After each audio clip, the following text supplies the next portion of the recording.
来看新北市邦桥的远东百货公司，讲有人要共抱走着7个月大囡仔。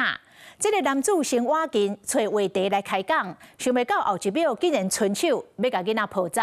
这爸爸惊一个赶紧跳开，而且大声甲喊，这个男子才白咧弄。妈妈事后甲整个过程铺就网，才发现这个男子2年前伫邦桥就捌安尼随意要共抱囡仔。警方接到通报，马上甲人逮捕。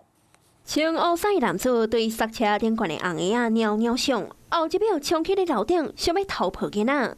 指控至4年7月7日，5星期一口罩去邦桥远东百货公司踅街，宝贝仔查囝险啊去互青份人抱去，惊甲紧报警处理。代志经过2冬，抱囡仔的这个怪人搁出现咯。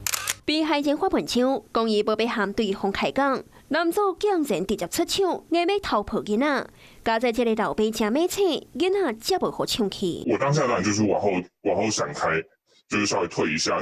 但是因为一开始没有预料到说会有人直接出手，所以他还是有碰到我的小孩。但是他发现抱不走之后，他就转身就跑掉。代志都发生伫昨下晡，邦桥百货公司的地下1楼，不少人拢讲捌看过这个怪人。连附近的邦桥车头、新报一文山，甚至连中山国中，或者是出名的富山区甲小智区，规个邦桥拢有伊的形影。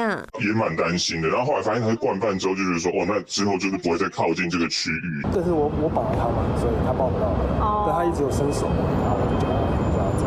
在板桥有不同的地方哦，不管是在公园啊，或者是在路上，其实都有零星的个案。我们目前都已经汇诊给卫生局，那希望卫生局跟社会局可以在第一时间提供最必要的协助。警方已经将人逮捕，是讲家长敢若希望相关单位会当好好正视问题。Hello， 我是庄慧琪，想要抢先掌握最及时的新闻资讯吗？赶快订阅、按赞、开启小铃铛，锁定华视新闻 YouTube 频道。